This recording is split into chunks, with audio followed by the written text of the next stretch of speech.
বার ভেবে দেখুন তো, আমরা কি সত্যি গণতান্ত্রিক দেশে বাস করছি, নাকি আমাদের দেশটা এখন নেতাদের পাইকারি বাজার হয়ে গেছে। আমরা লাইনে দাঁড়িয়ে রোদে পুড়ে ভোট দিই একটা নির্দিষ্ট আদর্শকে দেখে, একটা নির্দিষ্ট প্রতীককে দেখে, আর জেতার পরে আমাদের দেওয়া সেই পবিত্র ভোটকে পকেটে পুরে সেলফ ক্ষমতার লোভে আর ইডি সিবিআই হেনা তেনার ভয় দেখিয়ে মেম্বার থেকে বিধায়ক, বিধায়ক থেকে সাংসদ সবাই এক পার্টি থেকে অন্য পার্টি, অন্য পার্টি থেকে অন্য পার্টি বিক্রি হয়ে যায়। এই যে দলবদল, এটা দলবদল নয়, এটা স্পষ্ট ভাষায় এক কথায় ভোট কেনা বেচা। এটা জনগণের বিশ্বাসের সাথে বিশ্বাসঘাতকতা করা।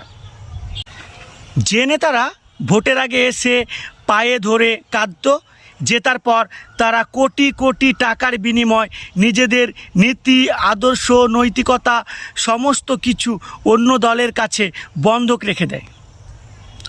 আপনাদের বিবেক কি একটুও কাঁপে না? রাজনীতি কি এখন কোনো জনসেবা, না রাজনীতি এখন সবচেয়ে বেশি লাভজনক ব্যবসা? জনগণ আপনাদের ভোট দিয়ে চেয়ারে বসায় দেশবাসীর সেবা করার জন্য, নিজেদের ভাগ্য বদলানোর লাইসেন্স দেওয়ার জন্য নয়। এই যদি হয় আপনাদের গণতন্ত্র, তবে সাধারণ মানুষের ন্যায়, নীতি আর সংবিধানের প্রতি ভরসা থাকবে কোথায়? প্রশ্ন কিন্তু থেকেই যায়। বর্তমান সময়ে আর একটা কথা খুব শোনা যায় যে কোনো একজন বিশেষ নেতা আসছে, তাই এই রাস্তা ব্লক করতে হবে, এক কথায় ভিআইপি কালচার যেটাকে বলে। কিন্তু সাধারণ মানুষের চলাফেরা বন্ধ করা এটা কোনো গণতান্ত্রিক কাজ হতে পারে না। প্রধানমন্ত্রী থেকে একজন সাংসদ, মেম্বার সবাই হচ্ছে সরকারি কর্মচারী এবং জনগণের সেবক। তিনি মালিক নন, তিনি কোনো রাজা বা স্বৈরাচারী শাসক না যে সে যা বলবে তাই হবে। যেহেতু এটা গণতান্ত্রিক দেশ আর এই দেশ চলবে সংবিধান অনুযায়ী, তাই ভারতের সংবিধান সবাইকেই মানতে হবে এবং আইন সবার জন্য সমান হবে। আপনি চেয়ারে বসে আছেন বলে আপনার জন্য আইন আলাদা, এবং যে চেয়ারে বসে নেই একজন সাধারণ মানুষ, তার জন্য আইন আলাদা। এটা চলতে পারে না। আপনার কি মনে হয়? এই দেশের মূল যে মালিক তারা হলো আম জনতা, যারা ট্যাক্স দেয়। একজন সেবক যখন রাস্তা দিয়ে যাবেন, তখন মালিক কেন রাস্তায় দাঁড়িয়ে কষ্ট পাবে? এই মানসিকতা দাসত্বের প্রতীক। আমাদের মনে রাখতে হবে, পদটা বড় হতে পারে কিন্তু জনগণের চেয়ে বড় কেউ নয়, কারণ জনগণই তাদেরকে সেই পদে বসার সুযোগ করে দিয়েছে। এটা ভুলে গেলে চলবে না। যারা আজ ক্ষমতার চেয়ারে বসে ভাবছেন আপনাদের সর্বসর্বা, আপনারা যা খুশি তাই করতে পারেন, তাদের একটা কথা কান খুলে পরিষ্কার বুঝিয়ে দেওয়া দরকার।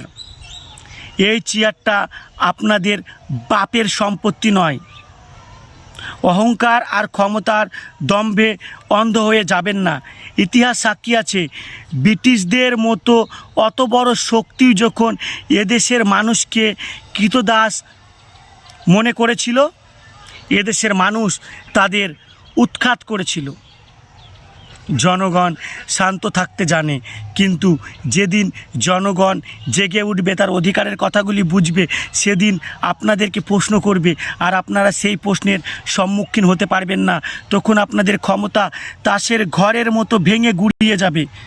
কাউকে চিরকাল চেয়ারে বসিয়ে রাখার জন্য আমরা ভোট দিইনি।